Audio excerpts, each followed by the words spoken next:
रमज़ान का इनाम, एक दिल को छू लेने वाली कहानी जो हमें सिखाती है कि खालिस नीयत से की गई दुआएं कभी रद्द नहीं होती।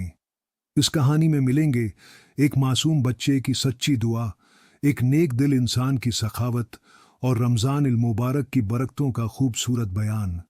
ये कहानी हमें याद दिलाती है कि अल्लाह ताली अपने बंदों की मदद के लिए किसी को भी जरिया बना सकता है। एक गांव में एक 10 साला अब्दुल्ला अपनी वालदा के साथ रहता था। उसका वालिद 1 साल पहले वफात पा चुका था और उसकी माँ सिलाई करके घर का खर्च चलाती थी। हालात काफी बुरे चल रहे थे। रमजान का महीना आ चुका था और गांव के हर घर में खुशी का समा था। अब्दुल्ला भी रमजान के लिए बहुत परजोश था, लेकिन एक बात उसे परेशान कर रही थी। उसके पास न अच्छे कपड़े थे, न ही ईद के लिए कोई नए जूते।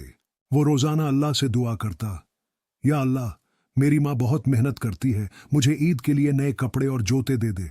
लेकिन वो जानता था कि उसकी माँ के पास ज्यादा पैसे नहीं थे, इसलिए उसने चुपचाप दुआ मांगने का सिलसिला जारी रखा और दिल की कैफियत अपने रब से ही बयान करता रहा।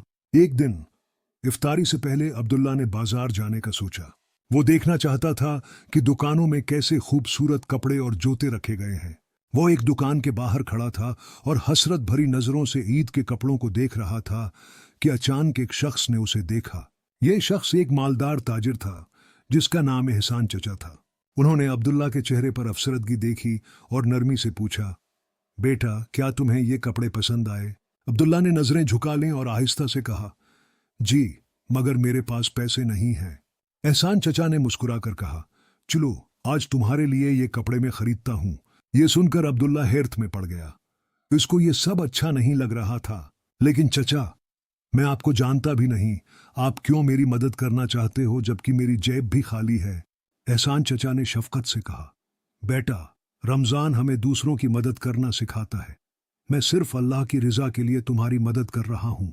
ये कहकर उन्होंने अब्दुल्ला के लिए खूबसूरत कपड़े और नए जूते खरीद दिए। अब्दुल्ला खुशी खुशी घर पहुंचा और अपनी माँ को सारी बात बताई कि किस तरह उसकी मदद की गई और अपनी खुशी को भी बयान। उसकी माँ की आंखों में आंसू आ गए और उसने अब्दुल्ला को सीने से लगा लिया, मेरा बेटा, और कहने लगी, बैठा, अल्लाह ने तुम्हारी दुआ सुन ली। नेकी हमेशा नेकी को खींचती है और अल्लाह भी हमें मायूस नहीं करत। अब्दुल्ला को अब यकीन हो गया था कि जब हम सच्चे दिल से दुआ करते हैं और सब्र करते हैं तो अल्लाह हमारी मदद के लिए किसी को भी भेज सकता है। ईद के दिन अब्दुल्ला खूबसूरत नए कपड़े पहनकर मस्जिद गया और वहां एहसान चचा को देखकर उनके पास दौड़ता हुआ गया। चचा, मैं आपका शुक्रिया कैसे अदा करूं? जो आपने मुझे खुशी दी है उसके लिए मैं दिल से आपका शुक्रगुजार रहूं।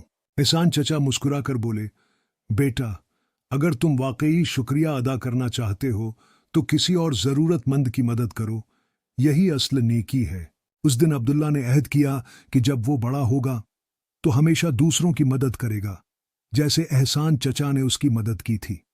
देखें कैसे एक मासूम बच्चे की ख्वाहिश और दुआ अल्लाह ताली की रहमत से पूरी होती है। ये कहानी हमें सिखाती है कि मुश्किल वक्त में सब्र और दुआ के साथ अल्लाह पर भरोसा रखना चाहिए। एहसान चचा का किरदार हमें याद दिलाता है कि हम सब किसी की जिंदगी में फरिश्ता बन सकते हैं। आइए इस रमज़ान में अहद करें कि हम भी किसी की मदद का जरिया बनेंगे।